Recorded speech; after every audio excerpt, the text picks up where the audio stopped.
My name is Rowan Ellery.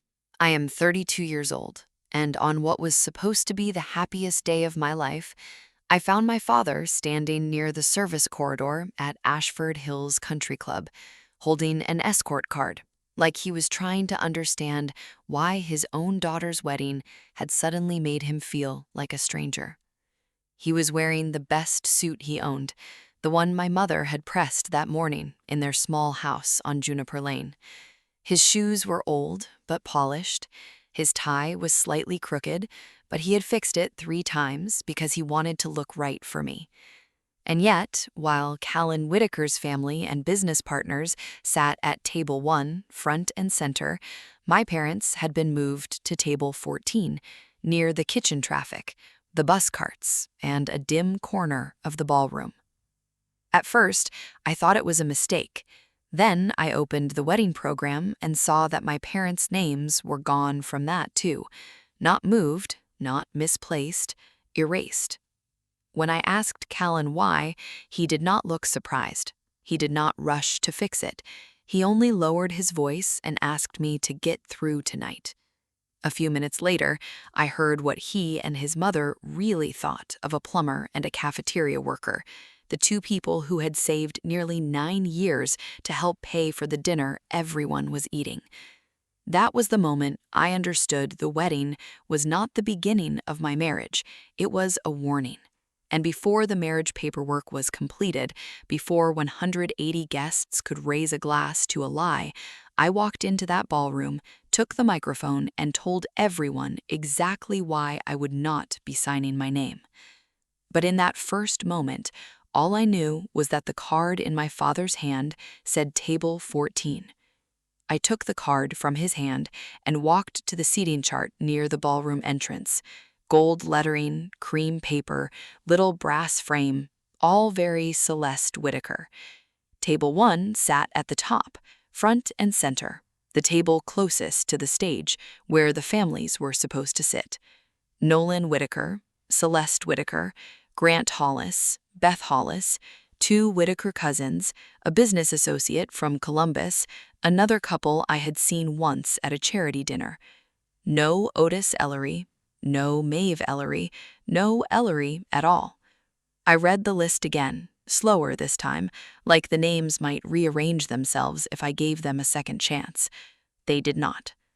I found table 14 on the map near the rear edge of the ballroom, tucked by the service corridor, not inside the kitchen, not beside a trash can, nothing so obvious that anyone could point at it and call it cruel. It was worse than that. It was polite cruelty. The table sat close enough to the swinging service door to hear plates stacking and carts rolling. The lighting was dimmer there.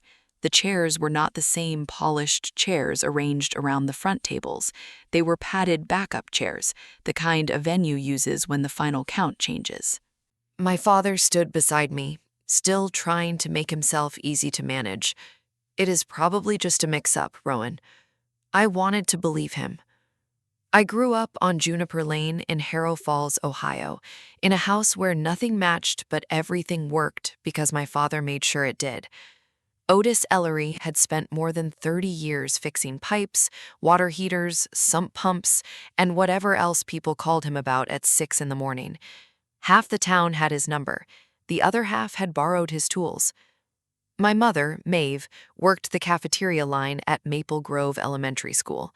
She knew which kids needed dairy-free milk, which ones pretended not to be hungry, which ones needed an extra fruit cup slipped onto their tray without anyone making a speech about it. She had a way of caring for people that made them feel less embarrassed about needing care. We were not rich, we were never even close, but our house had hot dinners, folded laundry, and parents who showed up. That was the kind of wealth I understood. Then I met Callan Whitaker.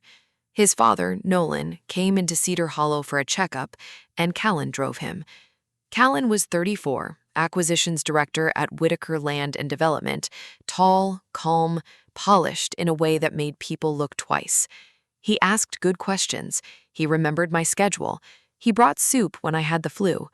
When he met my parents, he shook my father's hand with both of his and told my mother her lemon cake was the best thing he had eaten all month. I loved him for that. Or maybe I loved the version of him I thought those moments proved. The Whitakers were different from us. Their company owned developments across the county. Their name was attached to Oak Ridge Commons, 3 donor walls, and half of the committees Celeste Whitaker chaired. Celeste had a voice like silk pulled tight over wire. She never insulted people plainly. She said things like, "Your clinic work must be so meaningful," and "Cafeteria work must keep Maeve very grounded." She asked whether we needed so many guests from Harrow Falls, because not everyone enjoys a formal setting. Each time, Callan smoothed it over. "Mom cares about presentation, but she means well. Do not take it personally. After the wedding, it'll just be us. Let's get through the planning." So I did. I got through the planning when Celeste chose Ashford Hills Country Club instead of the church my parents loved. I got through it when she hired Marissa Vale as the planner before asking me. I got through it when she removed my mother's fried chicken from the menu because a country club dinner should feel elevated. I got through it when she said the photographer should prioritize the Whitaker portraits because Grant and Beth Hollis might have to leave early. I told myself the venue was not the marriage, the menu was not the marriage, flowers were not the marriage. I did not understand that Celeste was not planning a wedding. She was measuring how much of myself I would give up before I objected. My father gave what they could. They called it a little help, but I knew better to believe anything was little for them. My father took extra weekend jobs that summer. My mother altered an old navy dress for 3 nights under the yellow kitchen light, replacing the zipper, taking in the waist, adding lace at the sleeves. When I told her she deserved something new, she smiled without looking up from the sewing machine. "I would rather put the money toward your day, sweetheart." Standing at that seating chart, I felt the memory of that sentence settle in my chest like a stone. I left Dad by the entrance and crossed to the welcome table. A stack of wedding programs sat beside the guest book. Cream paper, gold print, Celeste's taste again. I opened one to the page I had approved weeks earlier, the page titled, "With Gratitude to Our Families." My version had thanked Otis and Maeve Ellery first. This version did not. Nolan and Celeste Whitaker were there, Whitaker Land and Development family was there, Whitaker Land and Development Foundation was there, a few Whitaker relatives were there. My parents were gone. I flipped to the back, checked the inside fold, checked the bottom where small print sometimes hides. Nothing. No Otis, no Maeve, no Ellery. That was when the room changed. The candles, the linen, the gold-rimmed plates, the towering flowers, all of it looked less like a wedding and more like a stage someone else had built after quietly writing my family out of the scene. I found Callan near the hallway outside the ballroom, one hand adjusting his cufflinks, his face calm in the way people look when they have already decided you are going to be difficult. "Callan, did you know my parents were moved from table 1? He did not blink, he did not ask what I meant, he did not look toward the seating chart or hurry past me to fix it. He only sighed, glanced toward the ballroom full of waiting guests, and lowered his voice. "Rowan, can we please just get through tonight?" For a second, all I could do was stare at him. The hallway behind Callan was quiet compared to the ballroom, but I could still hear forks touching plates, glasses being set down, soft laughter floating through the open doors. He looked perfect. Navy tux, silver cufflinks, hair calmed back, face arranged into that patient expression he used whenever he wanted me to feel unreasonable. I lowered my voice because my father was still close enough to see us. "Why are my parents at table 14? Callan rubbed the back of his neck, not like a man surprised, but like a man tired of a conversation he had hoped to avoid. Mom adjusted the room for flow. Flow. The word landed wrong. My parents had been moved from the family table to the edge of the room, and he was talking about flow? Grant Hollis is important to Dad's Oak Ridge Commons project. He and Beth need to be visible. Mom was trying to balance family and business guests. My parents are family. Of course they are. Then why are they not at the family table? His eyes moved past me toward the ballroom. That small glance told me more than his answer did. He was not thinking about my parents. He was thinking about who might be watching. Rowan, your parents do not care about being seen. They are not like my parents. They are simple people. They will be more comfortable away from all the formal attention. Simple people. I felt heat climb my throat. My hands stayed still. I'd spent years learning how to stay calm while patients panicked, while alarms went off, while a room needed one steady person. I never thought I would need that training at my own wedding. And the program? His mouth tightened. Mom probably cleaned up the wording. Cleaned up.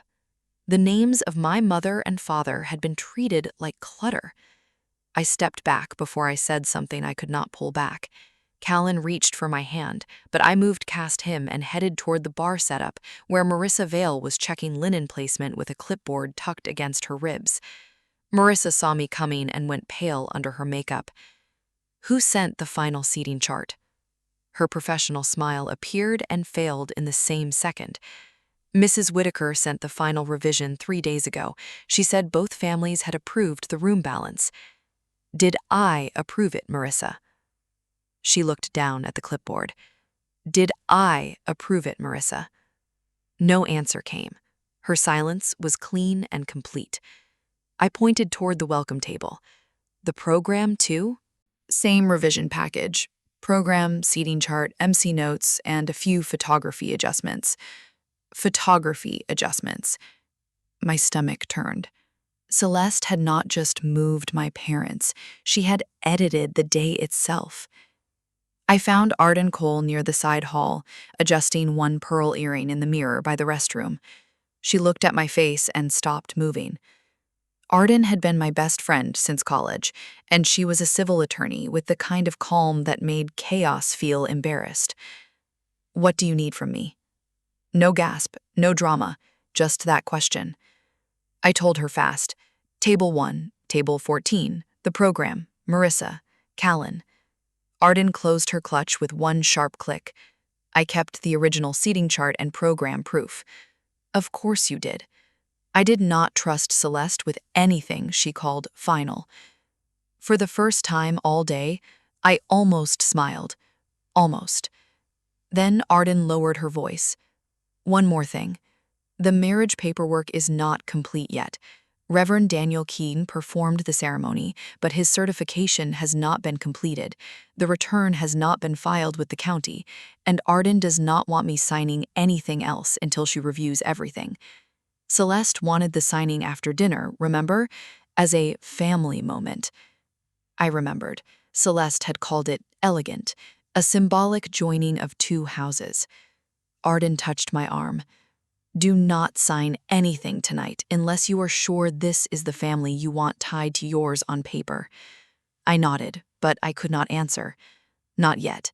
There was still one part of me looking for a version of Callan who would walk into that ballroom, move my parents back himself, and tell his mother she had gone too far. I went back to table 14. Dad sat upright, both hands on his knees. Mom was smoothing the sleeve of her navy dress, trying to hide a loose thread near the lace she had sewn herself. Behind them, the service door swung open, and a rush of kitchen noise spilled out. A young server pushed a bus cart past, slowing so it would not bump Dad's chair. Mom looked up at me with a smile too careful to be real. Do not worry about us, sweetheart. Today is still your day. Dad nodded. I can sit anywhere. That was the problem. He could. He would. He would sit beside a service corridor in the suit he had saved for special days, because making trouble at his daughter's wedding would hurt him worse than being insulted. I was not ashamed of my parents. I was ashamed that I had brought them into a room where they felt they had to make themselves smaller. Paula Hensley appeared beside me, her silver hair pinned at the back of her head, her clinic badge replaced by a small blue corsage. She had trained half the nurses at Cedar Hollow and frightened the other half into competence. "Why are your parents by the service corridor?" "I am handling it." She looked at my father, then back at me. "That man fixed my water heater during a freeze and would not take half of what he should have charged. He does not belong back here." My throat tightened. "Thank you, Paula." Arden returned a minute later with a folded card in her hand. She opened it just enough for me to see Trevor Pike's MC notes. "Please welcome the Whitaker family. No, Ellery family." Then she showed me the photography list on her phone. Whitaker family portrait, Whitaker with Hollis family, Whitaker extended family, business donors, Ellery parents, if time allows. If time allows. I stared at those 3 words until they blurred. I did not go looking for a fight. I went looking for Callan one last time. The door to the small sitting room near the groomsmen's suite was cracked open. I heard Celeste before I saw her, her voice low and smooth, the way it always sounded when she was most certain she was being reasonable. "This is not cruelty, it is presentation. Nolan has Grant Hollis at that table. We cannot put a plumber and a cafeteria worker in the middle of it." Callan answered softly but clearly. "I know, Mom. The Ellerys are fine in the back." Something inside me went very still. Celeste continued. "Rowan is sweet, but she does not understand what this family has to carry." Callan did not defend me. He did not defend them. He let the sentence stand. I stepped away before they saw me. In the ballroom, Celeste crossed toward the bar with Lorraine Voss at her side. Their path took them past table 14. Mom was still fussing with the loose thread on her sleeve. Celeste glanced at her, then leaned toward Lorraine. "I hope she is not uncomfortable back there. Some people do not enjoy being on display." Mom's hands stopped moving. Her eyes dropped to her lap. Dad reached under the table and covered her hand with his. I crossed the room before I could talk myself out of it. Callan had just come out of the side room. I caught his arm and pulled him behind a column. "Your mother humiliated mine. Go ask her to apologize." His jaw flexed. "Rowan, not now. Right now." He looked over my shoulder toward table 1, toward Grant Hollis, toward his mother standing with champagne in her hand like the room belonged to her. "I am not making a scene at our wedding." The words settled between us.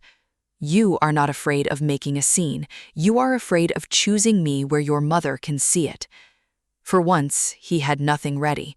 He straightened his jacket, stepped around me, and walked back to table 1. Celeste touched his hand when he sat down, a small, approving gesture that told me everything. I returned to table 14, but I did not sit to stay quiet. I sat there long enough to decide how I was going to stand. Mom touched my wrist under the table, her fingers cold against my skin. "You should be up front, sweetheart." I looked at the room Celeste had built around us. The white flowers, the heavy linens, the gold-rimmed plates, the polished dance floor, the little stage where Trevor Pike was lifting the microphone and smiling like nothing in the world had gone wrong. "My family is here." Mom's mouth trembled once, then pressed it flat. Dad looked at me for a long moment. He knew me better than anyone in that room. He knew when I was trying not to cry. He knew when I was angry. He knew when I had stopped asking for permission inside my own head. "Do not do anything for us, Rowan." I took his hand and squeezed it once. "I am not." That was true. I was not doing it only for them. I was doing it because if I stayed quiet, I would walk into a marriage where my parents had already been assigned their place.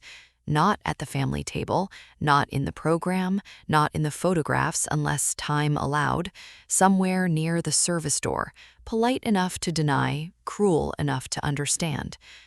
Trevor tapped the microphone and leaned toward the crowd. "Ladies and gentlemen, if I could have your attention." A few forks paused, glasses lowered. Callan sat at table 1 beside Celeste, his posture straight, his face carefully neutral. Celeste had one hand resting near her champagne flute, chin lifted as if the entire ballroom belonged to her because she had chosen the linens. Arden had moved near the sound table, calm as ever, arms folded loosely. Paula stood near the back aisle, watching me like she watched monitors at the clinic. My Aunt June had both palms flat on the table. Grant Hollis was no longer laughing with Nolan. Beth Hollis kept glancing over her shoulder at my parents. I pushed my chair back. The sound was small, but it carried. Mom whispered my name. I kissed her cheek and walked. It was not a long walk from table 14 to the stage, maybe 60 feet, but it felt like I crossed every version of myself I had been that year. The woman who laughed off Celeste's comments, the woman who let the menu go, the woman who told herself Callan would choose her when it mattered. Trevor saw me step up and brightened with relief, probably thinking the bride wanted to offer a sweet thank you. He handed me the microphone before anyone could stop him. The room softened into silence. I looked first at my parents. Dad sat very still. Mom had one hand over the loose thread on her sleeve. Then I looked at table 1. Thank you all for being here tonight. My voice sounded steadier than I felt. I know most of you came to celebrate a marriage. Before anything else happens, I need you to look at table 14. Heads turned slowly first, then all at once.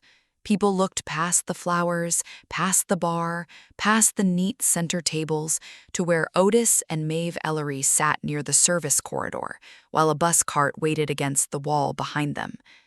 That table is where my parents were placed tonight, not by accident.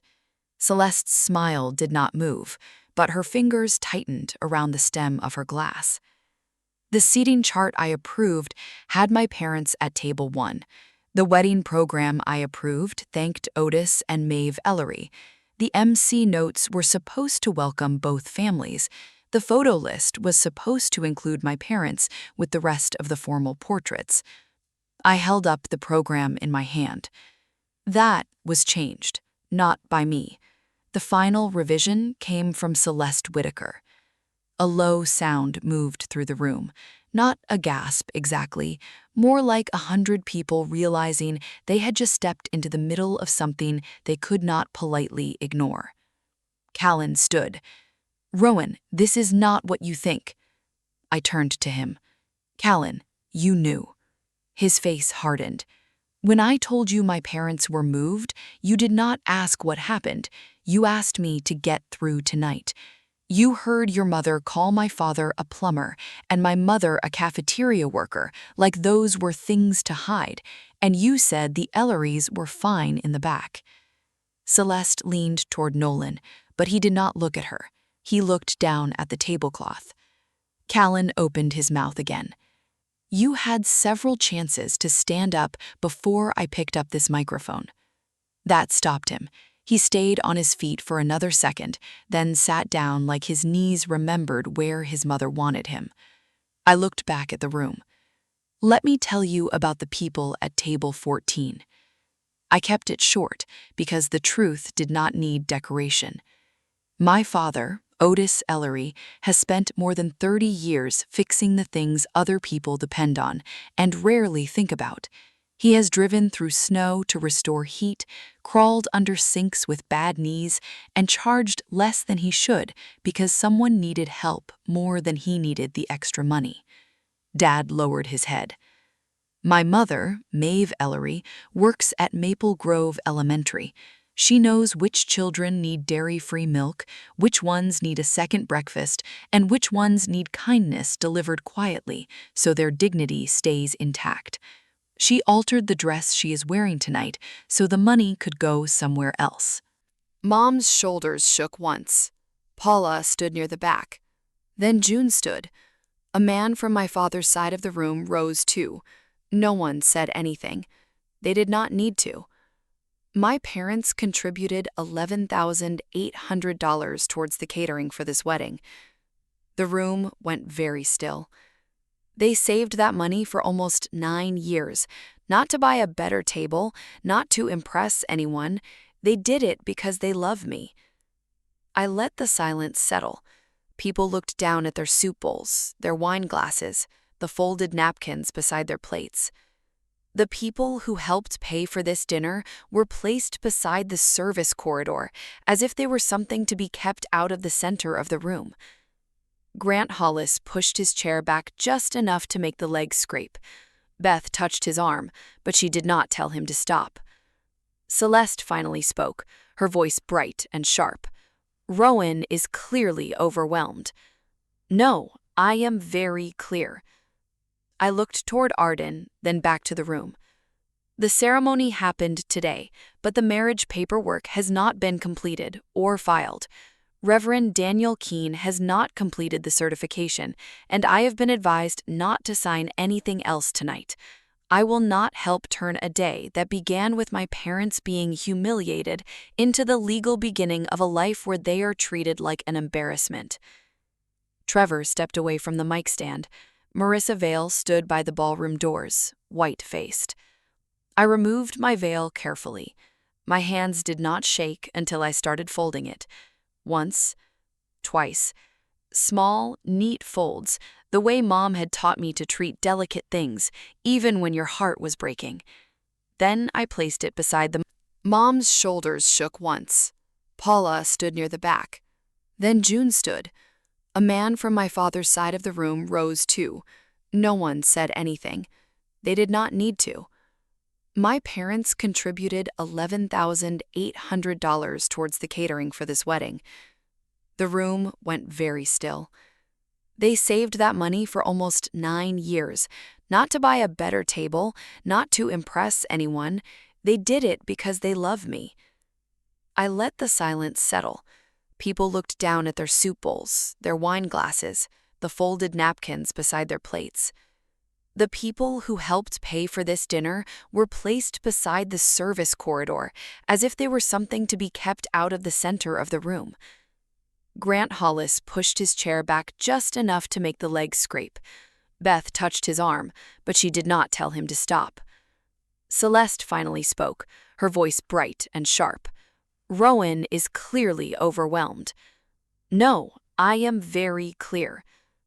I looked toward Arden, then back to the room.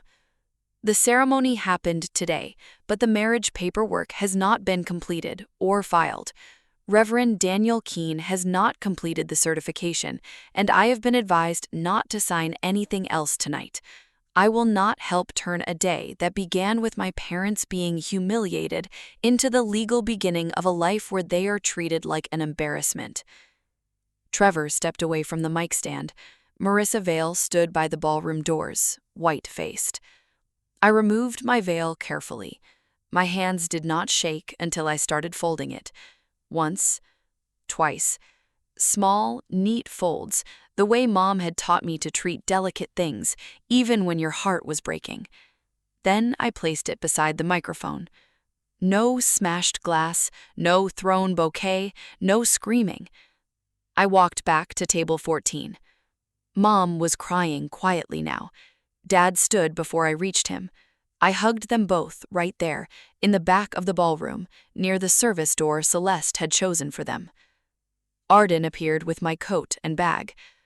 Behind me, Celeste said something about instability. Callan called my name once, then again. Nolan Whitaker stayed seated, staring down at his untouched plate. We walked out together, my parents, Arden, and me. In the car, I sat between Mom and Dad, with my dress gathered in my lap. For a while, nobody spoke. The country club lights disappeared behind us, soft and expensive in the rear window. Dad finally looked at me. "You did not have to do that for us." I leaned my head back on the seat. I had to do it before I became someone who would not. At home on Juniper Lane, Mom made coffee because that was what she did when the world fell apart. Arden called Reverend Daniel Keene from the kitchen and confirmed what she already suspected. The packet was not completed. Nothing had been filed with the county. "From now on, keep everything in writing," Arden told me. I took off my ring and set it beside a cold mug of coffee on the kitchen table. For the first time all day, the room was quiet enough for me to breathe. I thought the worst part was over. In the weeks that followed, I learned that leaving the ballroom did not mean the Whitakers were done with me. By Monday morning, everyone in Harrow Falls had heard some version of what happened. I did not post about it. I did not call a reporter. I did not send a single photograph to anyone. I stayed at my parents' house on Juniper Lane and let the phone buzz itself tired on the kitchen counter. Callan texted first. I should have handled things better. 2 hours later, the apology changed shape. You humiliated my family in front of everyone. By evening, it had hardened into blame. You let Arden turn this into a legal mess. Arden sat across from me at my parents' kitchen table, reading each message without expression. Do not answer him directly. I hate not answering. You are answering, just not emotionally. She took a screenshot, saved it to a folder, and slid my phone back across the table. Mom poured coffee she forgot to drink. Dad fixed the latch on the back door even though it had not been broken that morning. That was how the Ellery family survived embarrassment, heartbreak, and weather.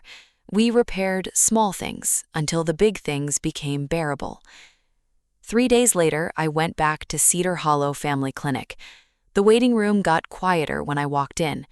A few people looked up too quickly, then looked away. Harrow Falls was small enough that privacy usually died by breakfast.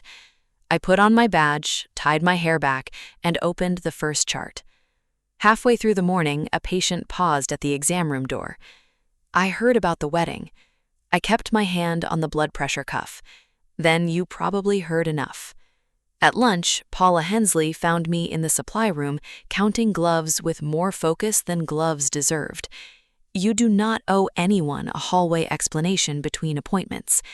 I swallowed hard and nodded. She leaned against the shelf. Your father has helped half this town without ever making people feel small for needing help. If anyone in Harrow Falls has questions about his place in a room, they can come ask me. That was Paula. No softness wasted, but the right kind of kindness landed exactly where it needed to. The Whitakers were feeling the room shift too. I heard it from Arden, who heard it from someone in Nolan's office. Grant Hollis had called Nolan and paused due diligence on Oak Ridge Commons. Not canceled, not yet. Grant was too careful for drama. But careful men do not pause multi-million-dollar projects for nothing. His words made their way around town before the week ended.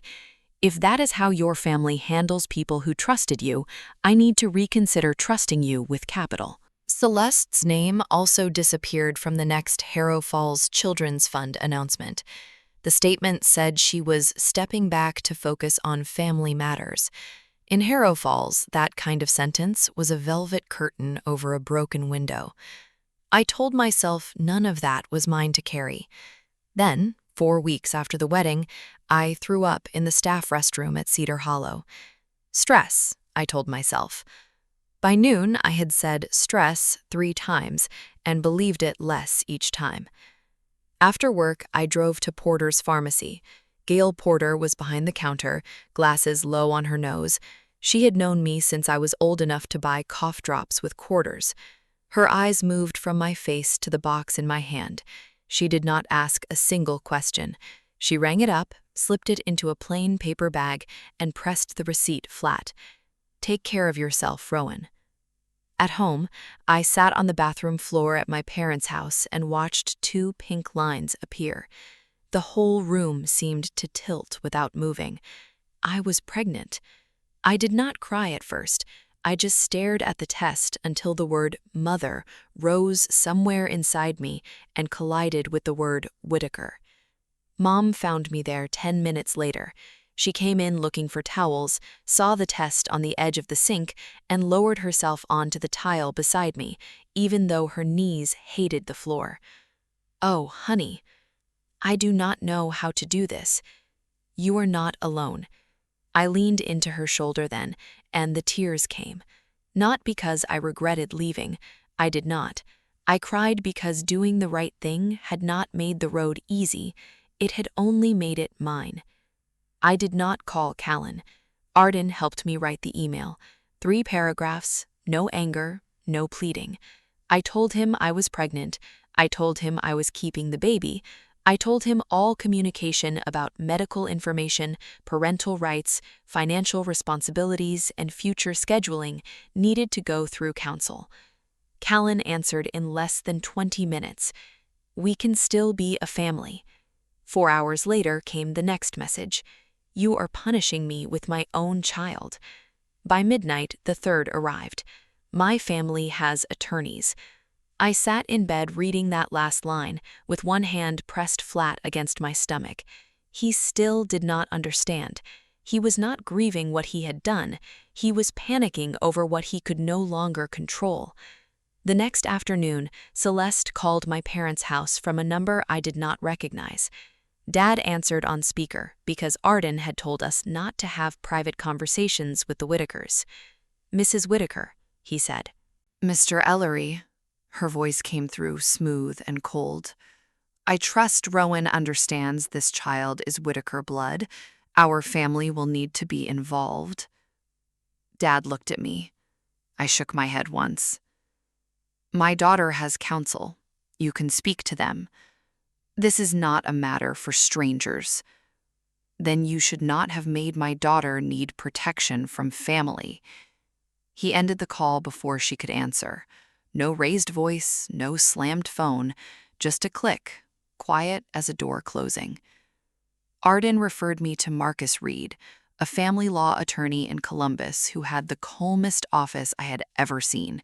No dramatic leather chairs, no wall of intimidating books, just a clean desk, a legal pad, and a man who listened without interrupting. Callan has rights, Marcus told me. Money does not decide custody. A last name does not decide custody. The court looks at the best interests of the child. You document everything. You keep communication written, and you do not let his mother act like a third parent. I do not want to keep him from being a father. Then do not. Set boundaries, not traps. That sentence stayed with me. I rented a small apartment 6 minutes from Juniper Lane, but I spent half my pregnancy at my parents' house anyway. Dad fixed a rocking chair he found at a yard sale. Mom sewed curtains for the nursery corner. Paula adjusted my clinic schedule when the nausea hit hard. Arden built folders with emails, screenshots, medical notes, and receipts. Some nights I cried alone because I was tired and scared and tired of being scared. I would sit on the edge of the bed with one hand on my stomach and remind myself that hard did not mean wrong. In the summer of 2025, Wren Ellery came into the world with a furious cry and one hand curled beside her cheek. I gave her my name, not to punish Callan, not to erase him. I gave her Ellery because that was the name of the people who stood beside me when I no longer had a place at table 1. Dad held her after me, his rough hands shaking so badly Mom had to guide his elbow. She is tiny, he whispered. Mom wiped her eyes and took another picture. Callan was notified through counsel. He was not shut out, but he was not invited back into my life through the side door of fatherhood either. 2 weeks after Wren was born, a thick cream envelope arrived at my apartment. No return address on the front, but I knew the handwriting. I had seen it on old holiday cards from the Whitakers, the kind Celeste mailed in December with embossed silver trees and family photos staged like magazine ads. Nolan Whitaker. I stood beside Wren's bassinet with the unopened envelope in my hand. She slept with her mouth slightly open, one fist tucked beneath her chin. Some apologies come too late to change what happened. I set the letter beside her bassinet and watched my daughter breathe, knowing that sooner or later I would have to decide what to do with words that arrived after the damage was already done. I opened Nolan Whitaker's letter 3 nights later, when Wren was asleep and the apartment was quiet, except for the hum of the refrigerator. His handwriting was careful, almost old-fashioned. He wrote that he had known. He had seen Celeste's final revision before the wedding. He had noticed my parents moved from table 1. He had heard Callan say the Ellorys were fine in the back. He had told himself it was only one evening, only one seating chart, only one uncomfortable compromise to keep peace in a family that had been built around appearances for too long. Then came the line I read twice. I failed to protect decency in my own family. He did not ask to meet Wren. He did not ask me to forgive him. He did not blame everything on Celeste, though he could have tried. He wrote that silence was not neutrality, and his silence had helped make the room what it became.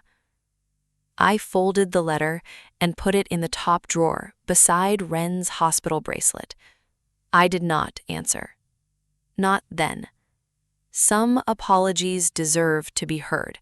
That does not mean they are owed a door.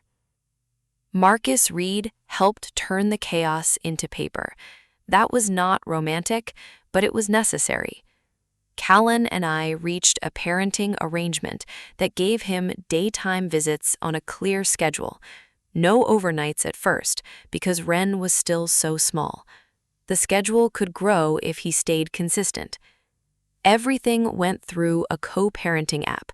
Pickup time, feeding notes, medical appointments, emergency contacts, supplies in the diaper bag. If something changed, it went in writing.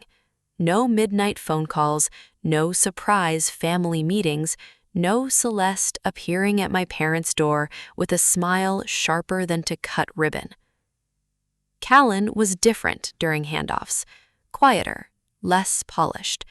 The first time he held Wren, he looked terrified by how tiny she was. His hands, the same hands that once adjusted silver cufflinks while my parents sat in the back, trembled around a pink blanket. "She has your eyes." Not yet. All newborns look like confused old men. He almost laughed. Almost. There were moments like that, moments that hurt because they showed me the man he might have become if he had chosen courage before he lost the easy version of his life. But a tender moment with a baby did not erase the night he let his mother shrink my parents in front of a room full of people. He could learn to be Wren's father. He was not going to become my husband. The last real test came on a cold afternoon outside my apartment building. Callan arrived for a scheduled handoff, and Celeste stepped out of his car behind him in a camel coat, pearls at her ears, posture perfect. My body went still before my mind caught up. Callan looked uncomfortable. That was new. On the wedding day, he had looked inconvenienced. This time, he looked caught. Celeste walked toward me with both hands open. "She is my granddaughter." Wren was asleep against my shoulder, warm and heavy in that trusting way babies are when they do not know adults can ruin rooms. "This visit is for Callan." Celeste's smile tightened. "Rowan, surely we are not going to make a scene in a parking lot." I took out my phone and opened the app. Extended family contact requires notice and agreement. It is in the parenting plan. Callan looked at the screen. For a second, I saw the old reflex in him, the instinct to smooth things over by asking me to bend. Then he exhaled. "Mom, not today." Celeste turned toward him like he had spoken another language. "This is insulting." No one raised their voice. No one needed to. I handed Wren to Callan, confirmed the return time in the app, and walked back inside. Through the lobby window, I saw Celeste standing by the car, furious, not because the door was locked forever, but because for the first time she did not own the key. The Whitakers did not collapse. Life is not that neat. Whitaker Land and Development still had offices, Celeste still had pearls, Nolan still knew men who took his calls. But Oak Ridge Commons stayed paused for months. Grant Hollis eventually walked away from the original partnership and returned only later with stricter terms Nolan would never have accepted before the wedding. Harrow Falls Children's Fund announced that Celeste was stepping back to focus on family matters. At Ashford Hills Country Club, people remained polite, but the invitations became less frequent and the conversations shorter.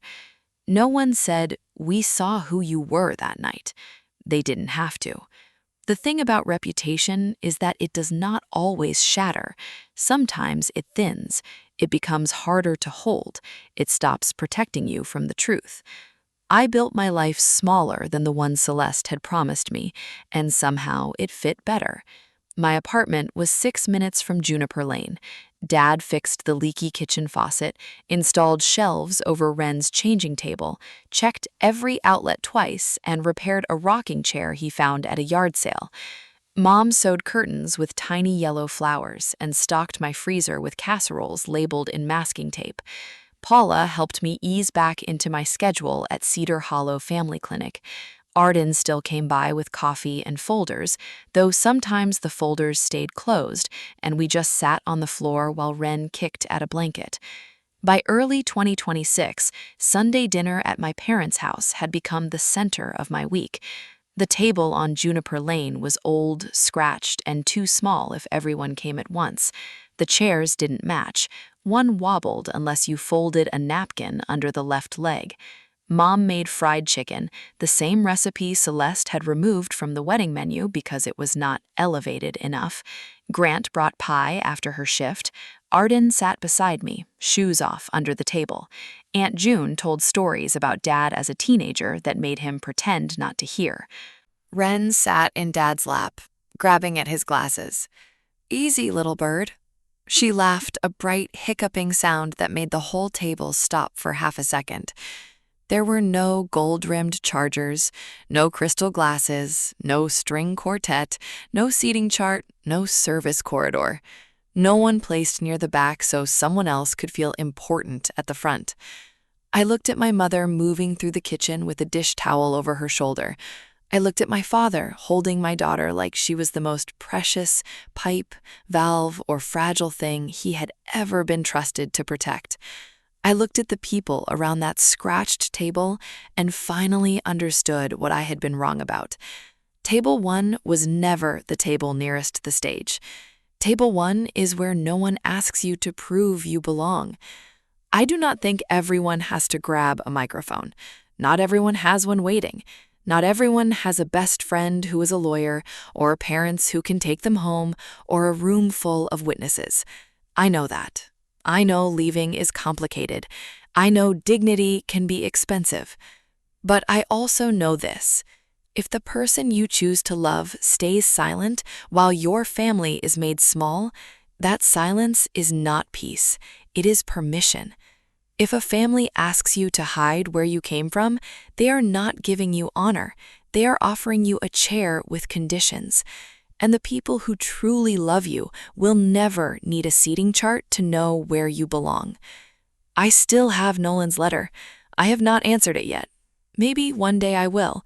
Maybe I will let time tell me whether his remorse can become action.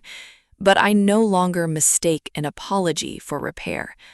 Wren fell asleep in Dad's arms that night, her cheek pressed against his shirt, one tiny hand curled around his finger.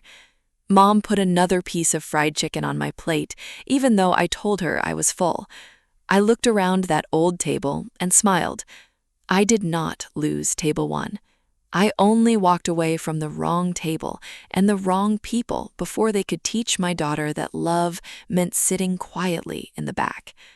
If you were me, would you answer Nolan's letter? And if you believe the people who love you should never be hidden behind anyone's idea of status, comment table 1.